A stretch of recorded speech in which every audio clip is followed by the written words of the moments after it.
it's Brad from BackcountrySkiingCanada.com. Today we're going to talk about the Sierra Designs Lightening 2-person ultralight tent. And the first thing you notice about the tent is it comes in 2 pieces in the stuff sack here. If you unclip this section, this is where the poles are contained and also the tent pegs. Do this back up and we can quickly separate the tent out in 2 sections so you can lighten your load and split the tent between hiking and climbing partners to make things a little easier.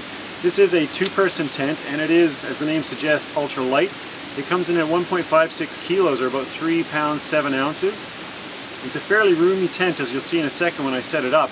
It's got over 30 square feet or approximately 30 square feet of room inside, which is pretty good for a 2-person tent, especially of this weight. And it's also got 2 gear closets, and they're about 4 square feet each, so you can easily fit your packs and your boots in there. And the peak height on it is 42.5 inches, so a heap of room for a tent of this weight. Why don't we set it up and take a closer look?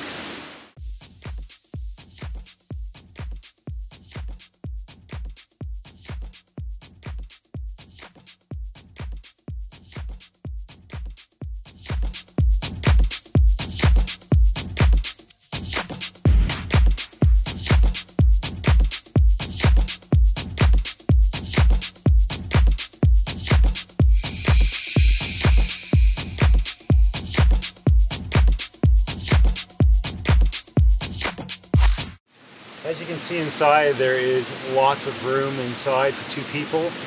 It's a bright tent on the inside, so if you're stuck in the tent for multiple days, it's not an issue. There's plenty of room. The construction materials, the floor is a 40 denier ripstop nylon.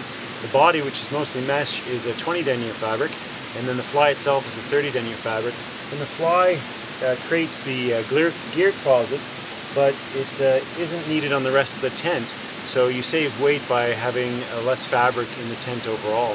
The poles themselves are a DAC Featherlight NSL poles, nice and thick poles and great attachment points. The awning itself on the front door here is 15 inches, so you can actually sit inside the tent when it's raining out, and the rain won't come in as long as it's raining straight down. And you can still have a pretty nice existence in the tent even on stormy days. The back of the tent as well has a window at the back for venting as well, and it also has an awning on it as well. So the airflow is pretty good in this tent, and if we zip it up,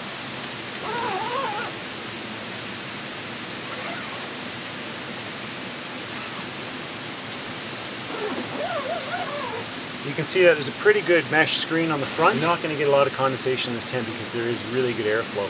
It is a freestanding tent. You don't have to peg it down, but if you do want to use the gear garages, you would have to peg that down to take those wings out to be able to put your knapsacks and your boots and things in there. So the pole structure on the Lightning 2-person tent is a single ridge pole down the center of the tent, and then you've got the exterior poles, one at the front and then one at the back, that gives it the stability.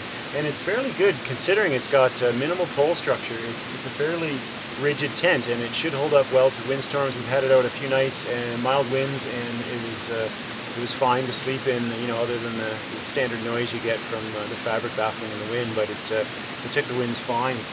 It's a really nice, bright, livable tent on the inside. Even on cloudy days, it seems to be bright inside. And you've got this big, huge drop D door that you can open up and let the air in and get some views as well.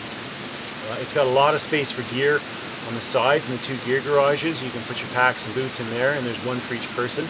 There's also an access point from the inside. There's a zippered mesh zipper access point to your gear in the gear garages, so it's really nice to be able to get at your gear when it's raining. You don't have to come out of the tent to get anything. And as I mentioned before, it's got great venting. It's fairly light. There's a few pockets as well for smaller items in the tent. Overall, highly recommend the tent. This is the Sierra Designs 2-person Lightning ultralight tent. Retails for about $360 US, and it's light, it's compact, it's sturdy, and it offers plenty of room and lots of great features, and it's quality through and through, so I'd highly recommend taking a look at it.